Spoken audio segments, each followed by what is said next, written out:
नमस्कार, मैं डॉक्टर वैभव पाटनी। मैं एमडीएस हूँ। मेरा मास्टर्स हुआ है पीडियाट्रिक एंड पेडियाट्रिक डेंटिस्ट्री, मतलब बच्चों के दांत का डॉक्टर।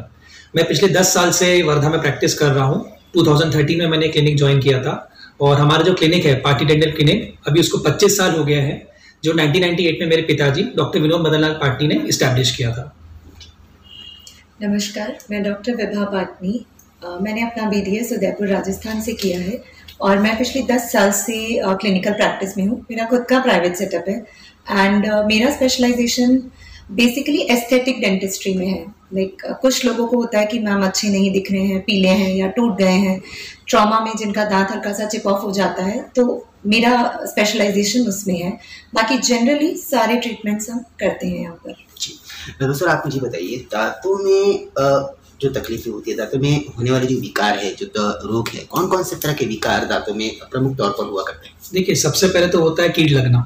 ठीक है, अक्सर लोगों को कीड़ लगती है, तो जब तक दर्द नहीं होता है वो डॉक्टर के पास में नहीं जाते हैं। तो हम हर पेशेंट को ये कहते हैं कि अगर आपको दांतों में कोई भी कालापन दिखता है तब सबसे पहले डॉक्टर को विजिट करिए। अगर आप उसी समय विजिट कर लेते हैं तो आपको लंबे ट्रीटमेंट और महंगे ट्रीटमेंट तक पहुंचने की आवश्यकता ही नहीं रहेगी।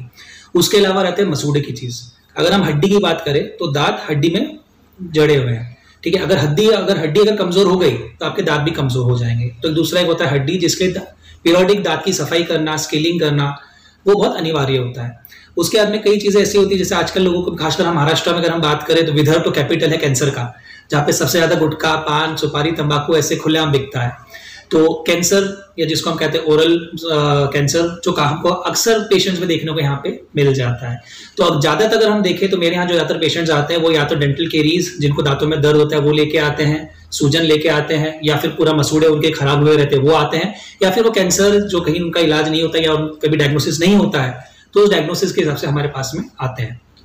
क्या प्रमुख कारण हो सकते हैं दांतों में कैविटी लगने के? देखिए, कैविटीज के बहुत सारे कारण होते हैं। जैसे बहुत ज़्यादा शुगर इनटेक, बहुत ज़्यादा अगर आप किसी भी चीज़ में मीठा खा रहे हैं, चाय कॉफ़ी वगैरह, मीठा खाना बुरी बात नहीं है, मीठा आप खाइए, बट उसके बाद सिंपल पानी से कुल्ला कर लीजिए या फिर ब्रशिंग की हैबिट अच्छी रखिए। पीरियोडिकली अपने डेंटिस्ट को दिखाते रहिए कि अगर छोटी सी भी कहीं पे कीड़ लगी है तो वो इनिशियल स्टेज में ही हमें पता चल जाए कि वो आगे और ना बढ़े। तीसरा, जंक फूड। बहुत तरह का आजकल जो पैक्ड फूड है, जंक फूड है, इजीली एक्सेसिबल है कि कौन बनाएगा, कौन क्या करेगा, ठीक है, इजीली एक्सेसिबल है, खा लिया, लेकिन उसके बाद खाने के बाद में उसमें जो चिपकने वाला पदार्थ होता है वो थोड़ा ज़्यादा रहता है, तो उसके कारण कैविटीज़ का थोड़ा फ्रीक्वेंसी बढ़ जाता है। जी, मैम ने बताया कि ब्रशिंग की वजह से, इम्प्रॉपर ब्रशिंग की वजह से कैविटी बढ़ सकती है। क्या कहेंगे इम्प्रॉपर ब्रशिंग के बारे में भी? डॉक्टर की तरफ में स्केलिंग नाम की एक प्रक्रिया है, जिसे साल में कम से कम एक बार तो भी करना चाहिए, ऐसा डॉक्टर बताते हैं। लेकिन लोगों को उसमें भी बहुत सारी तकलीफ है। स्केलिंग करने से दांत में घिसावट आ जाती है, दांत छोटे बड़े हो जाते हैं, दांतों में गैप आ जाती है, आंखों की रोशनी कमजोर हो जाती है, सर दर्द चालू हो जाता है, वगैरह वगैरह। क्या कहेंगे? देखिए, ये एक बेचारा, मतलब ये वो काली बिल्ली वाली स्टोरी हो गई कि बेचारे कभी किसी काली बिल्ली ने किसी का रास्ता काटा और उसके साथ में कुछ गलत हो गया तो पूरा, मतलब उसका श्रेय वो काली बिल्ली को चला गया कि भाई आपके कारण हमारे साथ ये प्रॉब्लम हुई है। सेम ये चीज है दांतों के साथ। स्केलिंग करने से आपके दांत कभी कमजोर नहीं होते। इनफैक्ट स्केलिंग बना ही उस चीज के लिए कि आपके दांत मजबूत बने। यूजुअली क्या होता है, जब आप दांत और मसूड़े के बीच में जब कुछ जमा होता है तो वो धीरे धीरे, अगर आप उसका छोटा सा भी पार्टिकल उठा के अगर आप लैब में भेजे तो 1 × 10⁻⁰, मतलब 10⁻10 मिलियंस उसमें आपको बैक्टीरिया, वायरसेस, फंगाई मिल जाएंगे, जो धीरे धीरे हड्डी को खाते हैं, हड्डी पे पलते हैं। और अगर आप देखेंगे तो कई बार हम जब वो जंक, जिसको हम कहते हैं प्लाक या कैलकुलस, जब हम निकालते हैं तो ऑब्वियसली जो जॉइंट उस दो बीच में था वो निकल गया, फिर पेशेंट को दांत ढीला होना महसूस होता है। तो वो स्केलिंग के कारण नहीं हुआ है। अगर हम शायद स्केलिंग नहीं करते तो हो सकता है कि अगले 3 से 6 महीने उसका दांत वैसे ही ढीला पड़ जाता है, गिर जाता। तो साल में एक बार, जिस प्रकार से आप घर की सफाई आप डेली करते हो, लेकिन दिवाली में आप फिर भी एक बार पूरे घर को साफ करना शुरू करते हो, ठीक उसी तरह दांतों की सफाई भले आप दिन में 2 बार अगले साल भर कर रहे हो, पर साल में एक बार आपने स्केलिंग या एटलीस्ट अपने डॉक्टर को विजिट करना चाहिए। अगर आपके डेंटिस्ट को लगता है कि दांत की सफाई की आवश्यकता है तो वो आपको बोलेगा, अगर लगता है कि आवश्यकता नहीं है तो वैसे ही आपको मना कर देगा। बाकी आंख ऐसा, ये सब मिथ है, ऐसा कुछ नहीं होता है। अगर मैं दांत में कीड़े लगने की बात की बात करूँ तो जब पहले जब कैविटी होती है उसके बाद की स्टेज क्या है? कैविटी किस हद तक के अंदर जा सकती है? ओके, देखिए कैसा रहता है कि कैविटी मीन्स किसी भी तरह का कीड़ लगना दांत में। अब कुछ लोग बहुत सचेत रहते हैं अपने आप को लेके, ब्रशिंग करते हैं तो मिरर में देख के करते हैं, कांच में देख के करते हैं। हल्का सा भी अगर काला कहीं पे डॉट लग रहा है वो तुरंत आ जाते हैं, उन्हें पेन नहीं है, उन्हें कुछ नहीं है, बट क्योंकि उन्हें दिख गया, वो सतर्क है उस चीज को लेके, वो आ गए। इनिशियली अगर आपको दिख रहा है तो वो डीप नहीं है, आपको पेन नहीं है, आप खाना खा पा रहे हैं, आपको सेंसिटिविटी नहीं है, दैट मीन्स वो डीप नहीं है। उसी स्टेज पे अगर हमने उसको निकाल के, रेस्टोरेशन एक प्रोसीजर होता है, मतलब जितना कीड़ है, और अभी इन नाउ 2023, पहले की बात अलग थी जहां हमारे पास उतने अच्छे मटेरियल्स नहीं हुआ करते थे, अभी मटेरियल्स बहुत अच्छे हैं, बहुत एडवांसमेंट आ चुका है। अभी हम कंजर्वेटिव डेंटिस्ट्री प्रैक्टिस करते हैं, जितनी कीड़ है बस उतना ही पोर्शन हम निकालते हैं और उसे फिलिंग कर देते हैं रेस्टोरेटिव मटेरियल से। अब अगर मान लीजिए ये स्टेज पे आपने नहीं देखा, आपको नहीं पता, ये कीड़ जाता है सेकंड स्टेज पे, इनामल क्रॉस करके डेंटिन में, और डेंटिन पल्प के बीच में जब बहुत छोटी सी जगह रह जाती है जहां कीड़ बस पहुंची ही है, तो आपको दर्द होना शुरू होता है, मीठे पे, खट्टे पे, हवा पानी पे। तब आप आते हैं कि सर ये कभी कभी होता है, रेगुलर नहीं होता है, कभी होता है फिर बैठ जाता है, बट ये भी एक साइन है कीड़ आगे प्रोग्रेस हो रही है। इस स्टेज पे हम पेशेंट का एक्सरे लेते हैं और फिर आगे का प्रोसीजर समझते हैं। जब भी पेशेंट ने कहा है कि पेन है या तकलीफ थोड़ी ज्यादा हो रही है, that means now we have to take an x ray and go by that. अब हम डायरेक्टली ये नहीं बोल सकते कि नहीं आपको पेन नहीं है तो ये इनिशियल स्टेज में होगा, नहीं, पेन है दैट मीन्स ये फर्स्ट स्टेज क्रॉस करके सेकंड स्टेज में जा चुका है। अब हम यहाँ पे हो सकता है रूट कैनाल करें, हो सकता है रेस्टोरेशन से भी काम हो जाए, तो इस तरह से वो आगे बढ़ता है। तीसरा, अगर पेशेंट सूजन लेकर आ रहा है, दैट मीन्स ये कंप्लीटली थर्ड स्टेज में जा चुका है। फर्स्ट स्टेज जब आपने क्योर नहीं करवाया, सेकेंडली जब आप उसको निकाल रहे हैं या रूट कैनाल के लिए सोच रहे हैं बट फिर भी इतनी कीड़ नहीं लगी है, थर्डली सूजन है, दैट मीन्स दांत कहीं ना कहीं इन्फेक्टेड है और उसका इन्फेक्शन पूरा हड्डी तक जा चुका है। Now you completely need a proper treatment for that. ये तो दांत किस हद तक खराब होता है ये हो गया। अब ट्रीटमेंट की अगर बात करें तो दांत जब पूरी तरह कैविटी से खराब हो जाता है तो रूट कैनल एक ट्रीटमेंट है ना। लेकिन हमारे पेरीफेरी एरिया में, हमारे समाज में ऐसे भी कुछ लोग हैं जो दांत के कीड़े जो है कान से निकालने की कोशिश करते हैं, इनके बारे में क्या कहते हैं? देखिए, ये तो ऐसी बात हो गई कि मतलब घर के एक कोने में दीमक लगा है और आप बाहर में सोच रहे कि मैं कुछ झाड़ू वाड़ू लगा के कुछ ऐसा घास वास कुछ जकर डालूं और दीमक निकल जाए। देखिए, ऐसा नहीं होता है। ये सब जो चीजें होती है काफी गाँवों में लोग करवाते हैं। हमारे पास भी कई पेशेंट ऐसे आते हैं जो कान में कुछ तेल डलवाते हैं, कुछ करवाते हैं, फिर बाद में अल्टीमेटली फिर वो कैंसर लेके या कुछ बहुत ज्यादा सूजन लेके या पूरा दांत सड़ा हुआ ही लेके ही वापस हमारे पास में आते हैं। अगर आपके दांत में कीड़ लगी है तो वो अपने आप वहां से नहीं निकल सकती। और ये कीड़ ऐसी कोई ऐसी पनपती हुई या ऐसी तैरती हुई कीड़ नहीं है कि वहां पे आपको घूमते हुए दिख रही है और चलते हुए दिख रही है। ठीक है, ये कीड़ आपके दांत पे इस प्रकार से लगती है कि जब तक आप उसको, हमारे एयर रूटर जिसको हम कहते हैं या बर जिसको हम कहते हैं, जिससे हम साफ नहीं करेंगे तब तक वो उससे नहीं निकलेगी। तो अगर आपको कोई अगली बार कहीं बोलता है या फिर कहता है कि हम कान में तेल डाल के अगर आपकी कीड़ निकाल सकते हैं, तो प्लीज और प्लीज आप उनके पास में मत जाइए। इस तरह से कीड़ नहीं निकलती। भले आपका दर्द बंद हो सकता है क्योंकि वो ऐसे भी हो जाता है, लेकिन उसका मतलब ये नहीं कि आपके दांत में से कीड़ निकल गई है।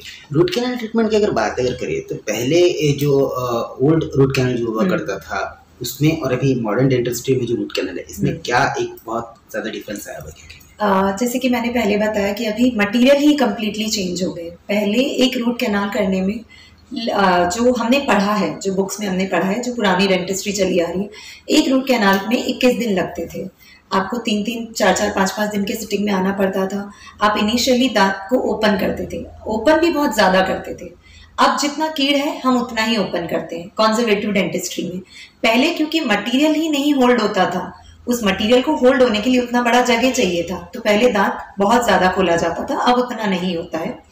फाइलिंग जो होती है, जो रूट कैनाल जिसे बोलते हैं, like canal of the root, दांत की जड़ें, वहां तक हमें जाना है, तो उसके अंदर जो बारीक सुइयां डालते हैं हम, जो बारीक फाइलिंग करते हैं, वो बहुत एडवांस्ड आ गई हैं।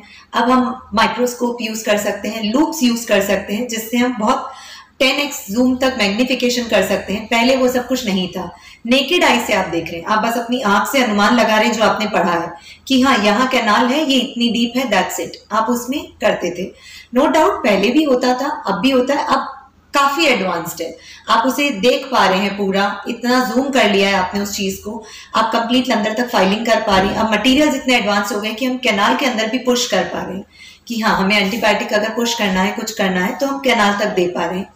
फिर उसका कैप्स में बहुत ज्यादा एडवांसमेंट आ गए। पहले जैसे आप बोलते थे सोने के दांत लगाते हैं लोग, तो पहले सोना होता था, चांदी होता था, वो होता कुछ नहीं था, उसका पानी रहता था ऊपर का, और स्टील का कैप होता था। अभी जिरकोनिया है, ऑल मेटल सिरामिक है, ई मैक्स है, बहुत अलग अलग तरह के मटेरियल्स आ गए जो कि कंपैटिबल होते हैं, बॉडी से कंपैटिबल होते हैं। आप उन्हें लगाएंगे तो मसूड़े उनके आसपास हेल्दी रहते हैं। पहले मसूड़े उतना हेल्दी नहीं रहा करते थे क्योंकि स्टील कैप होते थे। तो काफी कुछ एडवांसमेंट हो चुका है अभी इन चीजों में। सर, हम जिस समाज में रहते हैं वहाँ पे एक चीज़ है, लोगों को दांत बचाने से ज़्यादा दांत उखाड़ना बहुत ज़्यादा आसान लगता है। साथ ही साथ दांत जब स्टार्टिंग स्टेज पे जब कैविटी लगती है तो पेन किलर बहुत सारी खाते हैं, उसको साल 2 साल टीका करते हैं, पूरी जब खराब हो जाता है तब डॉक्टर के पास आते हैं। तो ये चीज़ें किस हद तक के हानिकारक है? देखिए, कोई भी चीज़ अगर हम एक्सेस में करें तो वो हानिकारक तो है, ये तो हम सभी जानते हैं। इवन आप पानी भी अगर आप एक्सेस में पिएंगे तो वो आपके लिए सेहत के लिए ठीक नहीं है। ठीक उसी तरह दवाई भी है। अगर आप दवाई ले रहे हैं, दवाई कितने दिन उसको बंद रखेगा? 2 दिन रखेगा, 3 दिन रखेगा। दरअसल क्या होता है, जब पेशेंट को ऐसा लगता है कि जब कीड़ लगती है और उसको दर्द होता है, वो दवाई ले लेता है। धीरे धीरे क्या करता है, वो जो कीड़ रहती है आपकी नस को डेड कर देगा। तो हो सकता है कि आपको अगले 2-3 साल पेन नहीं हो, और पेशेंट को ऐसा लगता है कि शायद मेरा दर्द बंद हो गया, दवाई ले ली, बढ़िया हो गया, पर अंदर ही अंदर वो नस को सड़ाते रहता है। जैसे हम शुगर में कहते हैं कि एक बार अगर आपको वहाँ पे इन्फेक्शन हो गया तो नेक्रोसिस और गैंग्रीन होता है। ठीक उसी तरह दांत में भी अगर कीड़ लग गया, जब वो डेड हो गई तो वो अल्टीमेटली वो नेक्रोसिस में जाता है, और फिर वहाँ पे कहीं ना कहीं सिस्ट और इन्फेक्शन बनते रहता है, और वो समय रहता है फिर पेशेंट या तो स्वेलिंग और उसके साथ में आता है। तो कई बार ऐसा होता है कि उस समय पेशेंट फिर इतने पेन में रहता है कि अगर हम उसको दांत बचाने के लिए बोला भी या बोले भी या उसको हम सलाह भी दे तो वो सोचता है कि क्यों दांत बचाना, मेरे को अभी तो दर्द है, आप निकाल के फेंक दो। तो कई बार हमको पेशेंट को समझाना पड़ता है कि दांत अच्छा है, आपकी उम्र कम है, आप बचाइए, क्योंकि दांत जो नेचुरल दांत है वो नेचुरल दांत है, आप किसी भी नेचुरल चीज को रिप्लेस नहीं कर सकते। नो डाउट हमारे पास रिप्लेसमेंट्स के लिए ऑप्शंस बहुत है, हम वहाँ पे आरपीडी दे सकते हैं, वहाँ पे हम इम्प्लांट्स, अभी आजकल इम्प्लांट्स आ गए हैं ट्रेंड में, तो हम एक दांत निकाल के वहाँ पे इम्प्लांट भी कर सकते हैं। बट या अगर आकर छोटे इसमें ही अगर आपको कीड़ दिखती है और आप अगर डॉक्टर के पास पहुंच जाते हो तो आपको दांत बच भी जाएगा और आपको रूट कैनाल से ट्रीटमेंट तक पहुंचने की आवश्यकता भी नहीं पड़ेगी। इम्प्लांट की अगर बात करें तो इम्प्लांट ये किस हद तक के सक्सेस है, और क्या इम्प्लांट हर कोई कर सकता है? इम्प्लांट्स देखिए, it's a new technique, completely new technique. हमारे यहाँ न्यू है, अदर कंट्रीज में तो काफ़ी टाइम से चल रही हैं। इम्प्लांट्स में भी बहुत एडवांसमेंट आ गए। पहले कुछ मटेरियल होते थे, नो डाउट कोई भी नई चीज़ आती तो इनिशियली उसके कुछ फेलियर्स भी होते हैं, और टेक्निक सेंसिटिव, बहुत टेक्निक सेंसिटिव प्रोसीजर है। ऐसा नहीं कि आपके पास कोई मटेरियल नहीं है या ये इंस्ट्रूमेंट आपके पास नहीं है और आप करना चाहेंगे तो हो जाएगा, नहीं। प्रॉपर इसके लिए टेक्निक होना चाहिए, प्रॉपर इसका पढ़ाई आपको होना चाहिए, प्रॉपर समझ होनी चाहिए। हड्डी कितनी है, कितनी मोटी है, उसमें कितना इम्प्लांट जाएगा, कितने mm का जाएगा, पेशेंट उसके लिए, उस प्रोसीजर के लिए कंपैटिबल है या नहीं। सबसे बड़ी चीज़ है पेशेंट सिलेक्शन। बहुत ज़्यादा ओल्ड एज अगर है और बहुत ज़्यादा अगर सिस्टमिक डिजीजेज हैं, लाइक अगर आप डायबिटिक हैं, आपको ब्लड शुगर का, ब्लड प्रेशर का इशू है, या और कोई आपको सिस्टमिक इशू है, आप हार्ट पेशेंट है, ऑलरेडी ऑन मेडिकेशंस हैं, तो बहुत सारे उसमें हमारे पास कॉम्प्लिकेशंस आ जाती हैं। एक तरह से कहें तो ट्रीटमेंट प्लान चेंज हो जाता है, प्रोसीजर बदल जाता है। बाकी implant is a successful thing अगर आप बहुत अच्छे से उसे करते हैं तो। ये पूरा खेल है इम्प्लांट के केस सिलेक्शन का। ये तो हो गई बड़े लोगों के दांत के बारे में बात। क्योंकि आप एक बच्चों के दांत के विशेषज्ञ हैं, पीडियाट्रिक डेंटिस्ट हैं, मैं बच्चों के बारे में बात करना चाहूँगा। बच्चों के बारे में जब दांत में जब तकलीफ होती है तो उनके जो पेरेंट्स होते हैं, इनका सबसे बड़ा एक सोचना होता है कि अभी तो बच्चे के दूध के दांत है, खराब होकर टूटेंगे तो दूसरे फिर आएंगे। क्या कहेंगे इस विषय? देखिए, इसकी शुरुआत में इस तरह से सबसे पहले करना चाहूँगा कि जिस प्रकार से अगर आपके बच्चे को बीमार होता है तो वो एक पीडियाट्रिशियन के पास में जाता है, जनरल डॉक्टर के पास में नहीं जाता है। ठीक उसी प्रकार अगर बच्चा है तो उसके लिए भी स्पेशलिस्ट है, जिसको हम पीडियाट्रिक डेंटिस्ट कहते हैं, जो मेरा स्पेशलाइजेशन है। तो आप जब बच्चे को अगर किसी के पास आप ले जाते हैं तो सबसे पहले आप स्पेशलिस्ट ढूंढिए और उनके पास लेके जाइए। दूसरा, अगर बच्चों के दांत का अगर इंपॉर्टेंस नहीं होता तो भगवान बच्चों को 20 दांत क्यों देता? जिस प्रकार से बच्चों को 20 दांत होते हैं, बड़ों को 32 दांत होते हैं, तो हर चीज हर स्टेज पे जिसका एक रोल होता है। जब बच्चा एक आधी साल के आसपास आता है तो उसको सामने के दांत आते हैं, और 2 से 2.5 साल 3 साल की उम्र तक उसको सारे दांत डेवलप हो जाते हैं। 3 साल तक वो अपना बोलना शुरू करता है। तो जितनी इंपॉर्टेंस सामने के दांत की उतनी इंपॉर्टेंस पीछे के दांतों की भी है। और करीबन जो पीछे के जो दूध के दांत है वो 13 से 14 साल की उम्र तक गिरते हैं। तो अगर इन दांतों का रोल नहीं होता तो ये इतने साल तक चलाते ही नहीं। ठीक है, नेचर उसको इतने साल तक अपने मुंह में रखता ही नहीं। तो बच्चों के दांत का भी इंपॉर्टेंस उतना ही है जितना बड़ों के दांतों का इंपॉर्टेंस है। जिस प्रकार बड़ों के दांतों में भी रूट कैनाल ट्रीटमेंट होता है, उसी प्रकार बच्चों के दांतों में भी नस का इलाज होता है। बहुत समय पेरेंट्स लोगों की सोच ये होती है कि बच्चे को तकलीफ है, डेंटिस्ट के पास जाएंगे, डेंटिस्ट जब रूट कैनल करेंगे बच्चे को बहुत तकलीफ होगी, बच्चा नहीं रह पाएगा। तो किस तरह की एक अलग अलग तरह की टेक्निक्स, अलग अलग के ट्रीटमेंट टेक्निक्स अपने पास हैं? देखिए, बेसिकली बच्चों को हम 3 प्रकार से इलाज कर सकते हैं। एक होता है चेयर साइड, तो अगर बहुत ज्यादा कोऑपरेटिव बच्चा है जिसको किसी चीज का डर नहीं है, छोटी मोटी फीलिंग्स है, तो हम उसको आराम से चेयर पे बैठा के हम उसका इलाज कर सकते हैं। सेकेंड होता है लाफिंग गैस, जिसको हम कहते हैं इनिशिएशन, जो आजकल काफी प्रसिद्ध हो चुका है भारत में और काफी लोग यूज कर रहे हैं, जो हमारे भी क्लिनिक में वो फैसिलिटी अवेलेबल है। हम उसमें क्या करते हैं, बच्चों को नाक पे एक मास्क लगाते हैं, जो उसमें हम नाइट्रस और ऑक्सीजन का कॉम्बिनेशन गैस होता है, जिसको हम लाफिंग गैस कहते हैं। हम बहुत कम मात्रा में उसको यूज करते हैं, जिससे बच्चे की एंग्जाइटी और कहीं ना कहीं थोड़ा सा जो पेन है वो कवर अप हो जाता है। और अगर इसके बाजू में अगर बच्चा इलाज करने के लिए अगर रेडी नहीं है, जैसे कई मल्टीपल दांत होते हैं, बच्चा बहुत पेन में है, जैसे मैंने बताया कि अपने इंडिया में जब तक पेन आखिरी स्टेज तक ना पहुंच जाए, पेशेंट डॉक्टर के पास पहुंचता नहीं है। तो अक्सर ऐसे कंडीशन में जब बच्चा आता है तो इलाज के लिए नहीं बैठता है। तो एक होता है जिसमें हम बच्चे को पूरा सुला के भी इलाज करते हैं, जिसको हम जनरल एनेस्थीसिया कहते हैं। तो ये फैसिलिटी भी हमारे पास हमारे क्लिनिक में है, जहाँ पे एनेस्थेटिस्ट आता है और हम इस फैसिलिटी के अंदर बच्चों का इलाज करते हैं, और ये तीनों फैसिलिटीज सेफ है। जी सर, अगर मैं अपनी क्लिनिक की बात करूँ, क्लिनिक को सक्सेसफुली 25 साल हो गए हैं जी। आपके जो पिताश्री हैं उन्होंने इसकी शुरुआत की थी, गत 10 सालों से आप चला रहे हैं, और जब सफलता के 25 साल आप इस साल पूरे कर चुके हैं, किस तरह की खुशी दिल में महसूस हो रही है? देखिए, क्लिनिक को 1 साल हो कि 5 साल हो कि 25 साल हो, हर एक साल जब हम एक अच्छा करते हैं तो खुशी तो होती है। बट डेफिनेटली जो 25 साल आज हमारे क्लिनिक को हो गए हैं, जो वर्धा के लोगों ने हमारे प्रति हमें जो प्यार दिखाया है, जो एक ट्रस्ट दिखाया है, मेरे ख्याल से ये उन वर्धा वासियों के सपोर्ट के बिना पॉसिबल नहीं था। तो सबसे पहले तो मैं उनको थैंक्स बोलना चाहूंगा, क्योंकि हम तभी सक्सेसफुल होते हैं जब हमारे पास आने वाले क्लाइंट्स खुश होकर यहाँ से जाए। तो थैंक यू वर्धावासी कि आप लोगों ने 25 साल तक हमारे पर भरोसा किया, हमारे पे ट्रस्ट किया, और आज भी आप उसी ट्रस्ट और भरोसे के साथ हमारे पास में आते हैं। दूसरा, मुझे इस बात की बहुत खुशी होती है कि जो मेरे पिताजी ने आज से 15 साल 20 साल पहले भी जिन पेशेंट को इलाज किया था, वो आज भी उस भरोसे के साथ मेरे पास आते हैं। तो शायद मेरे पास इससे ज्यादा मतलब मेरा यही अचीवमेंट है कि आज वो ट्रस्ट पापा के साथ भी मेरे ऊपर आया है, और मैं यही कोशिश करूंगा कि ये ट्रस्ट में आने वाले और 25 साल तक मैं अपने पेशेंट्स के साथ उस ट्रस्ट के साथ काम करूं, और वो यही प्यार हमको देते रहे। आपके कहने में आपका एक्सपीरियंस कैसा रहा? बड़ा अच्छा एक्सपीरियंस है। मतलब जब आज भी मुझे याद है, कुछ दिनों पहले एक पेशेंट आया था जब इस क्लिनिक की ओपनिंग हुई थी। जिस दिन इनॉग्रेशन चल रहा था, एक बच्चा पेन लेकर आया था। वो बच्चा था 3 साल का, आज वो बच्चा है 28 साल का। लेकिन आज भी 25 साल बाद भी जब उसे दर्द हुआ, एक बार तब आया था, बीच में कभी उसकी मम्मी लेकर आई होंगी तब आया था, और अब जब उसे पेन है तो ही स्टिल नोज कि मैं उन डेंटिस्ट के पास गया था, उन्होंने किया था, मुझे तकलीफ नहीं हुई थी, उनका हाथ अच्छा था। आज भी वो हमारे पास आया है, उसकी शादी हो गई है, वो अपनी वाइफ को भी लाया है। तो ये एक पारिवारिक रिलेशन कहूंगी मैं, कि जैसे मान लीजिए ये बच्चों के डॉक्टर हैं, किसी बच्चे को भी अगर ये ट्रीट कर रहे हैं तो उनकी मम्मी साथ में है, दादा दादी साथ में है, अगर कोई आते हैं, कभी उन्हें पेन होता है तो वो आते हैं। तो ये एक तरह का ट्रस्ट है, दे ट्रस्ट अस, इसलिए they are coming again and again. ये ट्रस्ट नहीं होता तो आप एक बार आते हैं, एक बार ट्रीटमेंट कराते हैं, आपका एक्सपीरियंस अच्छा नहीं रहता है, तो हम नहीं, ऐसे बहुत लोग हैं यहाँ पे, बहुत डेंटल प्रैक्टिशनर्स हैं, वो जा सकते हैं, बट नहीं, they are coming back to us. तो ये एक बहुत बड़ा अचीवमेंट है हमारे लिए कि हम पापा वाली प्रैक्टिस को और उसके बाद हमारी प्रैक्टिस को भी अच्छे से कंटिन्यू कर पा रहे हैं।